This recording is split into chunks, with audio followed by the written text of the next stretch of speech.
can't record? You can't record into the courthouse. That's what all the signage says. What signage? Show me where it says I can't record through a glass window. You can't record inside to the courthouse. So you build a $283 million courthouse with glass in the front, and we can't record the notices on the front of the window because there's glass. You can record the notices, but you weren't recording the notices when you were all the way up, recording straight through where there's no notices. So now you're going to talk about how I'm recording. Okay. Look. We do this all the time. Okay. Can you not record? The people coming into the courthouse have the right to privacy, especially domestic violence. No, they don't. Not if they're walking in public. But once they're inside, they don't. That's fine. Okay. I can record everybody coming in and out of the courthouse. And out here, not into the courthouse. What does that mean? I can't record through glass windows. Is that what you're telling me?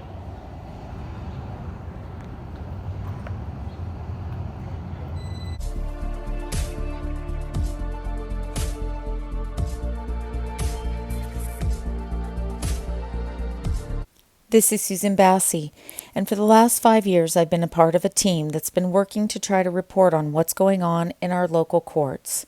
That means our criminal courts, our civil courts, and also our family courts, where my hand was once broken by the Santa Clara County Sheriff's deputies as I was recording them beating up on a dad inside the court file room.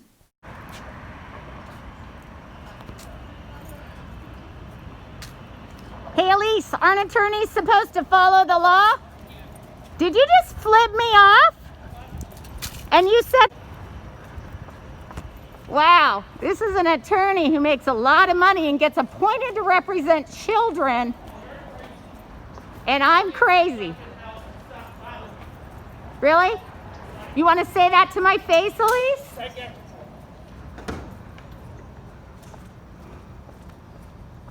Ooh, she didn't even have to go through security. Attorneys just go like that.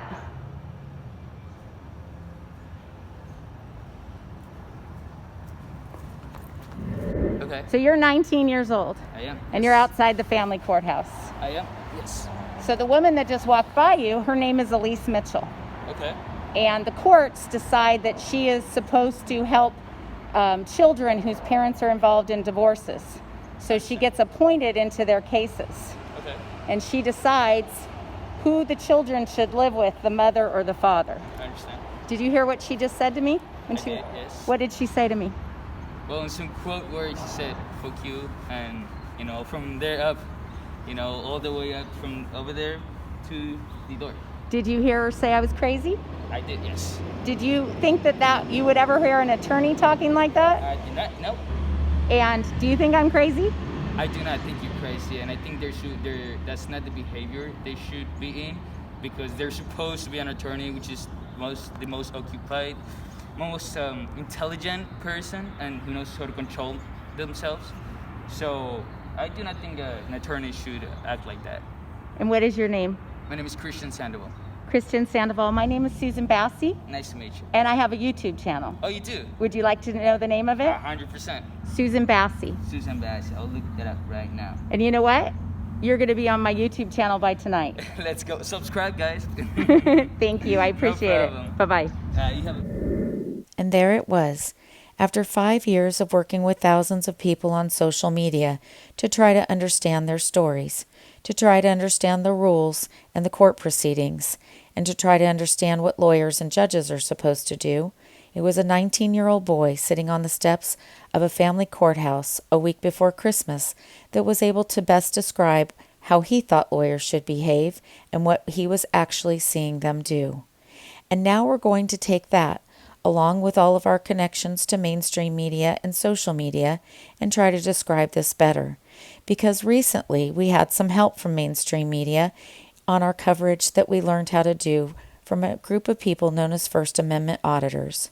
And I've always walked in the middle of those two groups of people because I've always known that it was in the middle that we would best be able to describe what's really happening inside those courthouses. We just have the number for judicial administration. So you can go ahead and call there. That's Okay. the only phone number that we have. So I'm recording the notices because everyone's really confused about the hours and everything else, and you communicate directly with the attorneys, but not all the pro pers. So he just told me why I was recording these notices that I could not record through the glass. You want to tell me where there's an order anywhere on here that says I cannot record through the glass of the courthouse? I don't know. If you want to record all these orders, that's fine with me. If I want to record through the glass, is that fine with you? That's something you'll have to take up with county council. No clue. So county council is in charge of whether I can record through the glass. Or the presiding judge. You'll have to take it up with him. Okay, and your name and badge number? Deputy Craig, 1869. Thanks. Most of us will spend our entire lives never really thinking about the relationship between our local government and the courts. We just assume that when we call 911, the appropriate agency will respond and take care of all of our needs. We never stop to think about what might happen if something should go wrong and we should need to access the courts, or if the people who do respond don't do their job.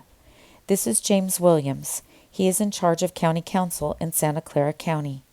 He reports directly to the duly elected supervisors in the county, and he is in charge of all of the lawsuits, including lawsuits against the police. He makes nearly $500,000 a year, and he also oversees the payments to the attorneys who are court-appointed in a family law case where a judge determines that a lawyer needs to represent children. And apparently, as we learned on this day, according to the Santa Clara County Sheriff's Department, he and the presiding judge are in charge of who is allowed to record at the courthouses that cost $283 million to build, and whether or not we can record through the glass in those courthouses. There's Elise Mitchell causing a big old stink in public again. James Williams is also in charge of approving the payments for lawyers such as Elise Mitchell, who are appointed to represent children by judges. And if the parents can't afford to pay these lawyers, then the taxpayers do, regardless of how they do their job and regardless of whether they're really needed. And lately, judges have been appointing a lot of lawyers because this earns those lawyers extra money, and when the parents can't afford to pay for it, then the taxpayers do. I've been following Elise Mitchell's cases since 2015. She once represented a former 49er, and we believe that the union dues from the 49ers paid her legal costs. In that case, she was well aware that her client had some problems with alcohol.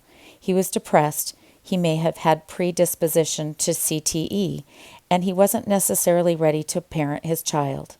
But Elise Mitchell didn't insist that he be supervised or that he be overseen to make sure that he could safely parent. Instead, she just fought for her client, as she was also being court-appointed to represent other children, and she was driving the fees and costs up in those cases and doing very little to actually help them. Is that your daughter you're teaching those ethics to? Elise Mitchell was once recorded telling a client that she knew that if anybody was ever associated with me, that they would never receive a fair hearing in front of Judge Towery. And Elise Mitchell used that information to put information into the court file before Judge Towery about people who were associated with me on Facebook or who were supportive of my work. B-I-S-S-I. B, Okay. B like boy. Okay. A-S-S-I. Santa Clara. Yep. Great. But if you see the YouTube channel? I do, yeah. You see the one that has 1.8 million views? We got 29.2K subscribers. That's great. Almost as much as NBC. Oh, that's great. Do you see the video that has 1.8 million? I do, yes. When you watch that video, that's inside that courthouse and the cameras because I'm being prosecuted for recording the police.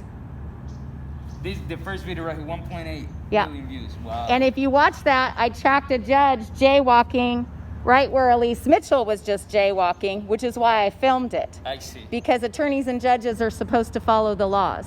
They are. They are the law pretty much. So So thank you so much. Thank you. Bye-bye. Bye.